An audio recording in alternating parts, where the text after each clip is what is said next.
Hello everyone, সবাই কেমন আছো? আশা করি খুব ভালো আছো আর আমিও খুব ভালো আছি। আজকে কোনো ব্লগ ভিডিও নয়, তো আজকে আমি নিয়ে এলাম একটা রান্নার রেসিপি। তো সেটাই আজকে তোমাদের সঙ্গে শেয়ার করব। যদি আমার ভিডিওগুলো ভালো লাগে চ্যানেলটা সাবস্ক্রাইব করে পাশে থেকো। প্রথমে দেখো তেলের উপরে শুকনো লঙ্কা ফোড়ন দিয়ে আর একটু জিরে ফোড়ন দিয়ে দেবো।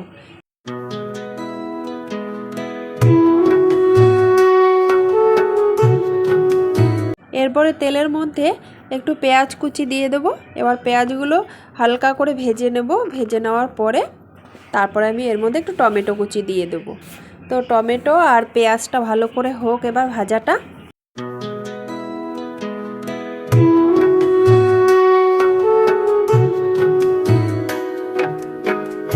এবার টমেটো আর পেঁয়াজের মধ্যে একটু লবণ দিয়ে দেবো। তো এবার লবণটা দিলে একটু ভালো করে সিদ্ধ হয়ে নরম হয়ে যাবে। তো তার জন্য একটু টমেটোর মধ্যে একটু লবণ দিয়ে দিলাম। আর এদিকে আমি একটা পেস্ট করেছিলাম, সেটা হলো টমেটো, আদা, রসুন আর পেঁয়াজ। তো ওইটা এরপরে একটু ভাজা ভাজা হয়ে গেলে আমি দিয়ে দেবো। তো দেখো এদিকে আমি ওই পেস্টটা করেছিলাম সেটা আবার দিয়ে দিয়েছি। তো এবার এটা ভালো করে সিদ্ধ হোক, তো ততক্ষণ তোমরা দেখতে থাকো।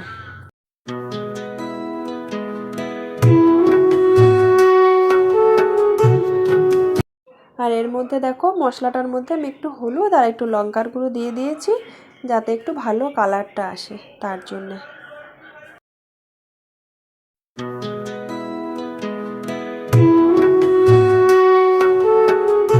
এবার এই মশলাটা থেকে যতক্ষণ না তেলটা ছাড়বে ততক্ষণ আর কি একটু ভাজা ভাজা করে নিতে হবে। আর এদিকে দেখো মশলাটার থেকে একটু জলটাও শুকিয়ে গেছে আর একটু তেল তেল হয়ে গেছে।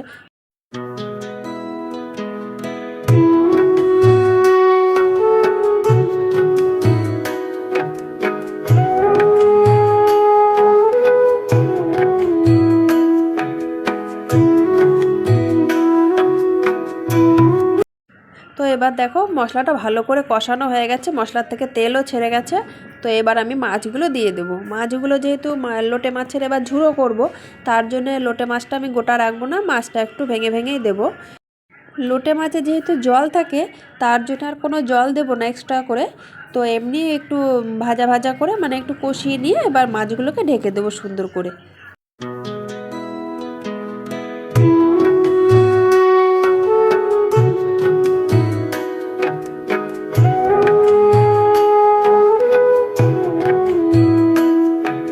মাছগুলো ঢেকে দিয়েছিলাম, তো তারপরে দেখো মাছের ঢাকনাটা যখন খুললাম তখন দেখো অনেকটা জল বেরিয়ে মাছটাও সিদ্ধ হয়ে গেছে। তো এরপরে দেখো আমার কাজটা হলো মাছের যে কাঁটাগুলো থাকে সেগুলো আমি বাদ দিয়ে দিই। মানে আমার মতন করে আমি রান্না করি, তার জন্য আমার যেটা সুবিধা হয় আমি সেটাই করি।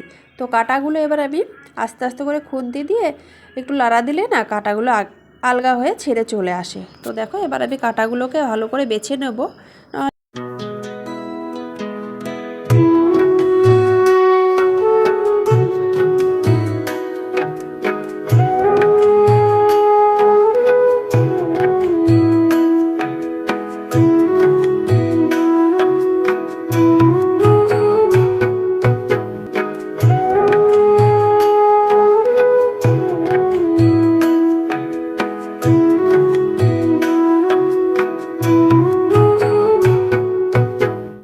আর এদিকে দেখো আমি কাঁটাগুলো সুন্দর করে বেছে নিয়েছি।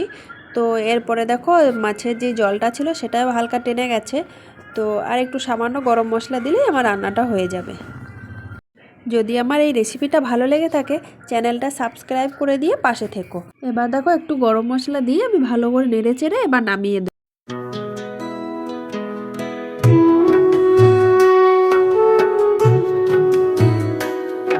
আর এদিকে দেখো আমার রেসিপিটা হয়েও গেছে, আমি এবার নামিয়ে নেব। আর আজকের ব্লগটা এ পর্যন্তই। আর একটা নতুন ব্লগ ভিডিও নিয়ে তোমাদের সঙ্গে দেখা হচ্ছে। ততক্ষণ সবাই ভালো থাকবে, সুস্থ থাকবে। আর আজকের মতন টাটা।